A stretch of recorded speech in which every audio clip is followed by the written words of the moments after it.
Laminate flooring offers the classic look of solid hardwoods, but fastens together seamlessly without the mess of glue. The interlocking tongue and groove planks create a strong, tight joint that secures the flooring from wall to wall. Durability is another key feature. Laminate flooring is manufactured from high-density fiberboard planks covered with decorative laminate sheeting and a hard plastic wear layer. The flooring is impervious to most stains and very resistant to scratches. Some manufacturers even offer a lifetime wall-to-wall warranty.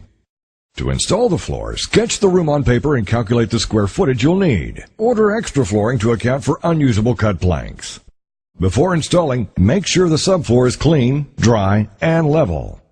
Remove all baseboard trim and undercut the door jambs and casing to allow for the thickness of the new flooring. A pull saw or flush cutting power saw works for this job.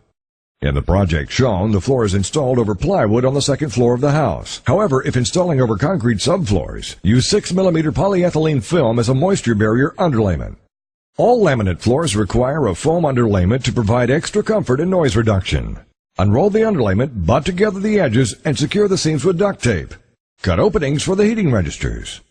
Measure the width of the room to make sure that the last row of planks will be at least 2 inches wide. Divide the width of the room by the width of the exposed face of the planks. The remaining number will be the width of the last row. If the last row is less than 2 inches, rip the first row of boards narrower to allow more room for the last row.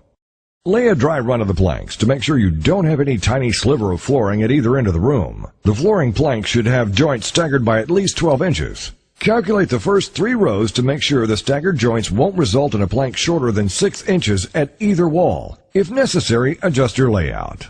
Then, assemble the first row of planks with the long tongue facing the starting wall. It may help to cut away the long tongue to install the planks more closely to the starting wall. To install the first row, begin with full-length planks. For a typical installation, insert the short end tongue into the groove of the first plank's end joint and rotate the plank downward. Continue this with each plank until row 1 is complete. The last planks will probably have to be cut the length.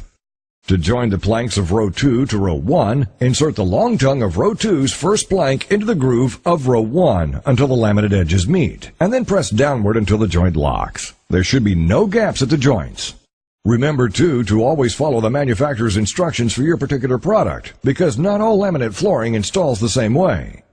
Occasionally, you'll end up with a stubborn plank that doesn't want to click together at the joint. You can join these with a wood block and a hammer. Align the tongues and the grooves, place the block 8 inches from either end of the plank, and hammer tap along its side until the joint is closed. Another tough spot is installing the last plank on each wall. Use a pull bar or lamb hammer to pull the last plank into the joint. After the floor is complete, the result is a beautiful new floor that takes only a weekend to install. For more information on home improvement projects, visit extremehowto.com.